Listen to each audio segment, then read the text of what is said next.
Hey folks, Nick here from Another BookTube channel, and today, nothing book related, only Buffy the Vampire Slayer. I'm posting this on like a weird off day because I don't want to interrupt my normal book content. I know that's not why most of you are here, but I'm in the middle of rewatching Buffy right now. It's like my third time going through the series. It's my favorite show. And I had this thought about season 4 that I just felt like rambling at you and wanted to see if maybe you guys thought this was a good idea or not. So this is going to be a video for Buffy fans. I'm not going to spend a lot of time explaining context. This is assuming you've seen the show and you know kind of what I'm talking about already. So expect spoilers as well. But in regards to season 4, I've always disliked season 4. Like I had it in my head like season 4 is the worst season of the show, and a lot of that is because of Riley and Adam, and I stand by that completely. I do think right now I'm in the middle of season 5, and I like it more than I remember as well. But in regards to season 4, I was surprised that the first half of the season I actually really enjoyed this time around. Basically, I think the first like 10 episodes, whichever one. When it gets to Hush, after Hush, there's like a steep decline in quality of the episodes. There are some good entries after Hush. I like the Faith and Buffy body swap. I like the actual like season finale, which doesn't have anything to do with Adam. And I also like the Jonathan Superstar episode. I know it's very silly, but I think it's a lot of fun, and it also soft launches the Buffy writers gaslighting us by messing with reality in a way where characters don't recognize, which sets up the creation of Dawn in season 5. But that's a different conversation entirely. But anyway, where was I? All right, season 4, downhill slope after Hush because of Riley and Adam. Now, Riley is a problem character, as you know, because he's so damn boring. He is so uninteresting. It would be wrong to call him an untoasted slice of white bread, because I really like untoasted white bread. I think it's delicious. Riley is closer to uncooked corn on the cob. And Adam is a huge problem because Adam doesn't show up or really have his first line of dialogue until like 2/3 of the way through the season. And then once he's there, his end goal is vague, and when it's finally revealed, kind of stupid. And there's just nothing like to him. There's no depth there. There's no like metaphor that he could stand for. Like he's just boring. He sucks. And he becomes the big bad after Professor Walsh is killed by him. They basically like they swap them like in the middle of an episode, at the end of one episode. She dies, he takes over. And I think part of my suggestion on how to make Buffy season 4 better is not killing Professor Walsh. In the season 4 finale, all of the Scoobies fall asleep together, and they have dreams where they're all being pursued by the first Slayer. And in Buffy's dream, she meets Adam as a human, like the human components of him. She meets like that guy. But during season 4, we never actually met Adam as a human ever. So that scene always felt a little bit flat to me. Like it's a great episode, but his presence there wasn't nearly as impactful because we don't recognize him until his name is spoken.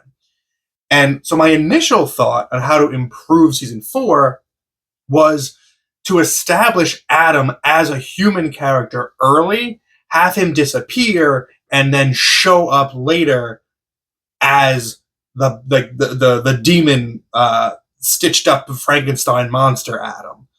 Because then you've got a little bit of emotional stakes in it. This is a character we've gotten to know. There's some intrigue there because we know a little bit about him. But then I thought, why don't we take this a step further and solve 2 problems at the same time? And that is, why don't we have Riley become the Adam Frankenstein monster midway through the season. And the way that would work is the beginning would be pretty much the same. Buffy and Riley do their little flirtation ship. They get to know each other. He's on the initiative. She's the Slayer. And, it gets revealed. They figure out who each other are and whatever.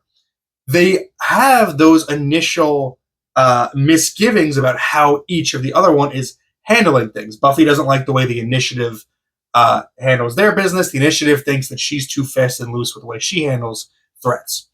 Keep all of that.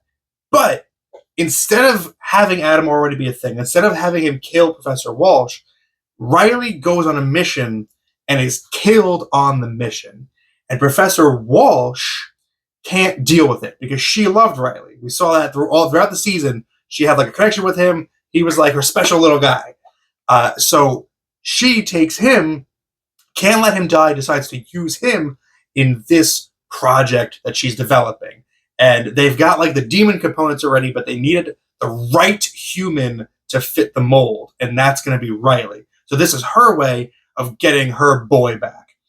And then what this does is Riley will, in this case, maintain some of his memories and some of his humanity, because that's going to create the ultimate conflict of Buffy discovering that Riley's not dead, that Riley's been turned into this Frankenstein monster, and Professor Walsh remains the big bad of the season.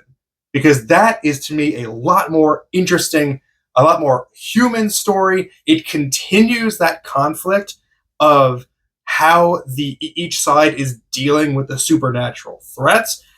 It enhances the dialogue on whether demons can have any humanity, like because Riley and Buffy disagree on that, right? Buffy talks about how angels different.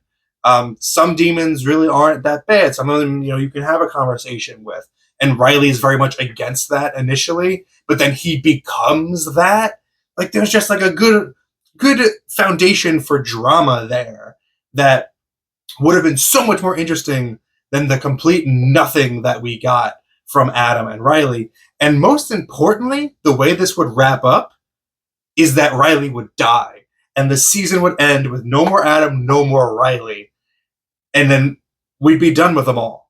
We wouldn't have to deal with Riley at all in season 5. Maybe at the end of the season, he can come to and fully realize his humanity again, kill Professor Walsh, and then sacrifice himself to stop some like big threat that he or Professor Walsh had set in motion.